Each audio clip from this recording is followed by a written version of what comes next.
சற்று சிக்கல்களை கொண்டு வரும். ஆனால் கெட்டவன் கெட்டிடில் கிட்டிடும் ராஜயோகம் என்ற விதியின் அடிப்படையில் உங்களின் 6ஆம் அதிபதி 8ஆம் வீட்டில் மறைகிறார். நிச்சயமாக உங்களுக்கு திடீர் தனவரவை உண்டாக்கத்தான் போகிறார். மறைமுகமான எதிரிகள் அழிவார்கள். கேட்ட இடத்துல கடன் கிடைக்கும். வாழ்க்கையில் நீங்கள் நல்ல நிலைக்கு வரப்போறீங்க. 2ஆம் வீட்டில் குரு பார்வை. குரு பகவானின் பார்வை உங்கள் 2ஆம் வீட்டில் விழுவதால் நிச்சயமாக குடும்பத்தில் மகிழ்ச்சி பொங்கும். நீண்ட நாட்களாக திருமண வாய்ப்பு தள்ளிப்போனது அல்லவா, அவர்களுக்கு திருமணம் கைகூடும். குறிப்பாக காதல் திருமணங்கள் இரு வீட்டாரின் சம்மதத்தோடு நடைபெறுவதற்கான வாய்ப்புண்டு. பணவரவு அதிகரிக்கும். குடும்பத்தோடு நீண்ட தூர பிரயாணம் மேற்கொள்வதற்கான வாய்ப்புண்டு. மொத்தத்தில் இந்த குரு பயிற்சி உங்களுக்கு சாதகமான பயிற்சியாகவே உள்ளது.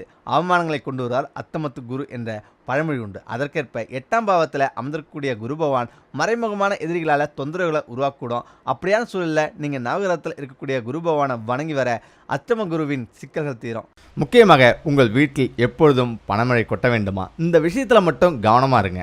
வாஸ்துபடி விநாயகர் மற்றும் லட்சுமி தேவியின் சிலையை வீட்டின் வடகிழக்கு திசையில் வைக்க வேண்டும். அதே போல விநாயகர் மற்றும் லட்சுமி சிலைக்கு முன்பாக தினமும் தீபம் ஏற்ற வேண்டும். இப்படி செய்வதால் வீட்டில் பணத்துக்கு பஞ்சமே இருக்காது. உங்கள் வீட்டில் எப்போதும் பணமழை கொட்ட இந்த விஷயத்தில் மட்டும் கவனமாக இருக்கணும். நிதி பிரச்சனை உங்களுக்கு அதிகமாக இருக்கா, ஆனால் உங்கள் வீட்டின் பூஜை அறையில் லட்சுமி தேவியுடன் இந்த சிலையை வைத்தா பணப்பிரச்சனை முற்றிலும் நீங்கும். வாஸ்துபடி நிதி முன்னேற்றம் வீட்டின் கிழக்கு மற்றும் வடகிழக்கு திசையுடன் நேரடியாக தொடர்புடையது. வாஸ்து நிபுணர்களின் கூற்றுப்படி இந்த திசையில் வாஸ்து குறைபாடு இருந்தால் அந்த நபர் பணம் தொடர்பான பிரச்சனைகளை சந்திக்க நேரிடும். இந்த திசையில் சில பொருட்களை வைப்பதன் மூலமும் நீங்கள் நிதி சிக்கல் இருந்து விடுபடுவீங்க. அதனால தான் வாஸ்துபடி வெற்றிகரமான தொழில் மற்றும் நிதி செழிப்புக்காக சில விஷயங்களை இந்த திசையில் முதலீடு செய்வது நல்லது. இது உங்கள் நிதி நிலையை பலப்படுத்தும். நீல பிரமிட். வீட்டின் வடக்கு திசையில் நீல நிற பிரமிடு வைப்பது மங்களகரமானதாக கருதப்படுது. இதை வீட்டில் வைப்பதால பணத்தட்டுப்பாடு வராது என்கிறது வாஸ்தாத்திரம். கண்ணாடி கிண்ணம். சில தங்கள் வீடுகளில் கண்ணாடி பொருட்களை அழகாக அலங்கரித்து வைத்திருப்பாங்க. வாஸ்துபடி வீட்டின் வடக்கு திசையில கண்ணாடி கிண்ணத்தை வைக்க வேண்டும். அதனுடன் ஒரு வெள்ளி நாணயத்தையும் கிண்ணத்தில் வைக்க வேண்டும். இவ்வாறு செய்வதன் மூலம் லட்சுமி தேவியின் அருள் பெறுவீங்க. வாஸ்தாஸ்திரப்படி துளசி செடியை வீட்டின் வடக்கு திசையில நட வேண்டும். இவற்றுடன் அமலா மரத்தை நடுவதும் நன்மை பயக்கும். குடும்பம் பொருளாதார வளர்ச்சிக்கு உதவுது. விநாயகர் மற்றும் லட்சுமி தேவியின் சிலை. வாஸ்துபடி விநாயகர் மற்றும் லட்சுமி தேவியின் சிலையை வீட்டின் வடகிழக்கு திசையில வைக்க வேண்டும். அதே போல விநாயகர் மற்றும் லட்சுமி சிலைகளுக்கு முன்பாக தினமும் தீபம் ஏற்ற வேண்டும். இப்படி செய்வதால வீட்டில் பணத்துக்கு பஞ்சம் இருக்காது. லாக்கர். வாஸ்துபடி வடக்கு திசையின் அதிபதி குபேரன். எனவேதான் அந்த திசையில பணம் வைக்க பாதுகாப்பு மற்றும் லாக்கர் ஏற்பாடு செய்ய வேண்டும் என்கின்றனர் அறிஞர்கள். குபேரன் செல்வத்தின் கடவுளாக கருதப்படுறாரு. அவருடைய ஆசீர்வாதத்தை பெற இந்த திசையில பத்திரமாக வைச்சா வீட்டில் பணப்பிரச்சனை இருக்காது. வழிபாட்டிற்கு வடக்கு திசை. ஒவ்வொரு வீட்டிலும் ஒரு பூஜை அறை அல்லது சன்னதி இருக்க வேண்டும். அவர்களால் ஒரு பூஜை அறையை ஏற்பாடு செய்ய முடியாவிட்டால் குறைஞ்சபட்சம் ஒரு அலமறையாவது தெய்வத்திற்கான பூஜை நிகழ்ச்சிகளை செய்ய பயன்படுத்தப்படுது. வழிபாட்டிற்கு வடகிழக்கு திசை சிறந்தது. மேலும் பூஜை செய்யும் போது உங்கள் முகம் கிழக்கு நோக்கி இருக்க வேண்டும். பூஜை அறையில் உள்ள சிலைகள் 9 அங்குல உயரத்துக்கு மேல் இருக்கக்கூடாது. எந்த ஒரு தெய்வத்தின் சிலை அல்லது உருவப்படம் மகிழ்ச்சியான தோரணையில அமைக்கப்பட வேண்டும். கோபமான சிலைகளின் உருவப்படங்களை வைக்க வேண்டாம். உடைந்த மற்றும் கலைந்து போன சிலைகளை தரையில் வைக்கக்கூடாது. தரையில் இருந்து குறைஞ்சது 2 அங்குலம் உயரம் இருக்கலாம். பூஜை அறையில நம்முடைய முன்னோர்களின் உருவப்படங்களை கண்டிப்பா வைக்கக்கூடாது. வீட்டில் பொன்பொருள் சேர்ந்து பணமழை பொழிய 108 1 ரூபாய் நாணயத்தை இத்துடன் சேர்த்து வைத்து விடுங்கள். வீட்டில் எப்பொழுதும் பொன்பொருள் நிறைந்து செல்வ வளத்துடன் வாழ வேண்டும் என்ற ஆசை ஒவ்வொருவருக்கும் இருப்பது இயற்கைதான். அந்த ஆசைகள் அனைத்தும் நிறைவேற வேண்டுமெனில் அதற்கான உழைப்பையும் முயற்சியும் நிச்சயமாக கொடுக்க வேண்டும். இதையெல்லாம் சரியாக செய்தாலும் எல்லாராலும் நினைத்த வாழ்க்கையை வாழ முடியாதுல்ல. இப்படி நிறைவேறாமல் போவதற்கு பல்வேறு காரணங்கள் இருந்தாலும் கூட நம்முடைய கர்ம வினைகளின் பலனாகவும் சில நேரங்களில் இது போல தடைகளை சந்திக்க நேரிடும். இதனால நாம் எடுக்கும் முயற்சிகள் அனைத்திலும் ஏதாவது தடங்கள் வருவதோடு எதிலும் நம்மால் முழுவதுமான வெற்றியை காண முடியாது.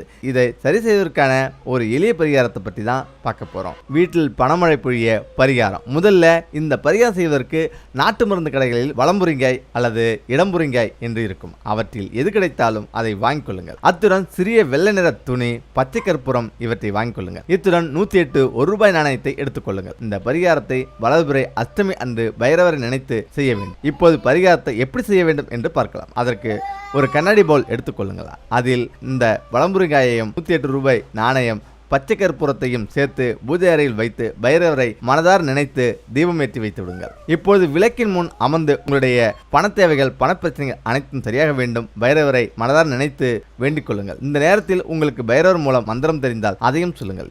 இது மேலும் விசேஷமான பலனை தரும். அதன் பிறகு பவுலில் உள்ள பொருட்கள் எல்லாம் வெள்ளை நிற துணியில் சேர்த்து முடிச்சாக கட்டி கொள்ளுங்கள். இந்த முடிச்சை அப்படியே பவுலில் வைத்து பணம் வைக்கும் இடத்தில் வைக்கலாம். அது பீரோ, வீட்டு வரவேற்பு அறை அல்லது தொழில் செய்யும் இடத்தில் வைக்கலாம். இந்த முடிச்சு இருக்கும் இடத்தில் பணவரவு தாராளமாக இருக்கும். வீட்டில் செல்லும் சேரவும் பணவரவு பெருகவும் இந்த பரிகாரம் நல்ல பலனை கொடுக்கும் என்று சொல்லப்படுகிறது. முக்கியமாக குரு பெயர்ச்சி வழிபாடு தலங்கள். திருக்கோவிலூர் ஏறத்தாழ 2000 ஆண்டு பழமையானது திருக்கோவிலூர் கோவில், பெருமாள் கோயில். இக்கோயிலின் திருப்பணிகளை சோழர், பாண்டியர், பல்லவர், விஜயநகர மன்னர்கள் செய்துள்ள தகவல் கல்வெட்டுகள் மூலம் தெரிய வருகிறது. இந்த ஆலய தலவிருட்சம் புன்னை மரம், ஆஞ்சநேயர், கருடாழ்வர், முனியப்பசாமி இங்கு எல்லை தெய்வங்கள். இந்த ஆலயத்தில் 3 ராஜகோபுரங்களும் 4 சிறிய கோபுரங்களும் உள்ளன.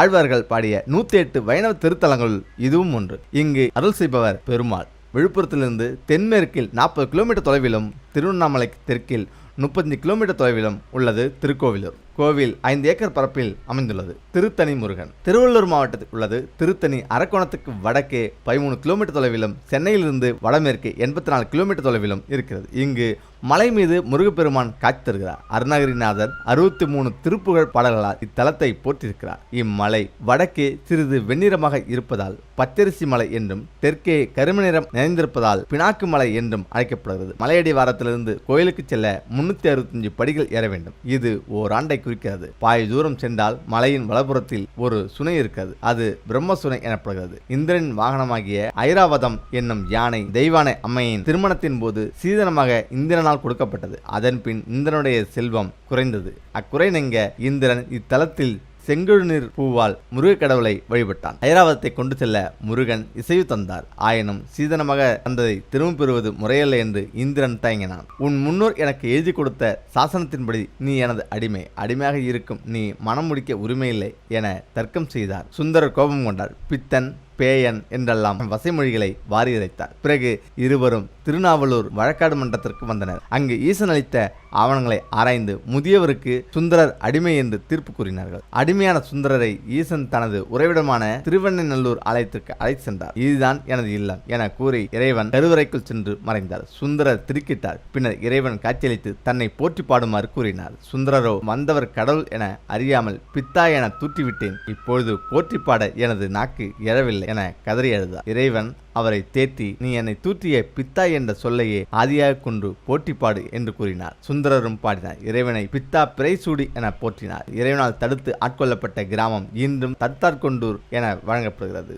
இது விழுப்புரம் மாவட்டத்தில் உள்ளது. இங்குள்ள சிவாலயம் கிபி 1184 ஆண்டில் வீரராஜேந்திர சோழனால் கட்டப்பட்டது. கலைமகளும் திருமகளும் கல்வி பெரிதா செல்லும் பெரிதா என்று வாதிட்டது இங்குதான். தைப்பூசமும் மகா சிவராத்திரியும் இவ்வாலயத்தில் மிக சிறப்பாக நடைபெறுகிறது. ரிஷிவந்தியம் உதகை பானலிங்கம் திருக்கோயில் உதயகாந்தல் நகரில் அமைந்துள்ளது. காசி விஸ்வநாத சுவாமி திருக்கோயில். தெய்வ வழிபாட்டில் முதலாக தோன்றியது மர வழிபாடு, பிறகுதான் லிங்க வழிபாடு தோன்றியது என்ப தத்துவஞானிகளும் வரலாற்று அறிஞர்களும். அப்படி வழிபாட்டில் இருந்த தலவிருட்சம் பட்டு போய் சிதிலமடைந்ததும் அதன் நினைவாய் கல்லை நட்டு வழிபட்டனர் மக்கள். அதுவே லிங்க வழிபாடாக மாறியது. 1000 கல்லிங்கங்களுக்கு ஒரு ஸ்படிகலிங்கம் சமம். 12 லட்சம் சிவலிங்கங்களுக்கு ஒரு பானலிங்கம் சமம். அத்தகைய பானலிங்கம் தான் உதயகாந்தல் நகரில் உள்ள திருக்கோயிலில் இருக்கும் லிங்கம். சிவன் அருள்மிகு ஸ்ரீ காசி விஸ்வநாத சுவாமியாக இங்கு அமர்ந்து அருள்வாளிக்கிறார். வேலூர் ஜலகண்டேஸ்வரர் திருக்கோயிலில் அமைந்துள்ளது போல் நவஜோதி அமைந்துள்ளது. இக்கோயிலின் இன்னொரு சிறப்பு, இந்த ஜோதியை தினமும் 16 முறை சுற்றி வந்தால்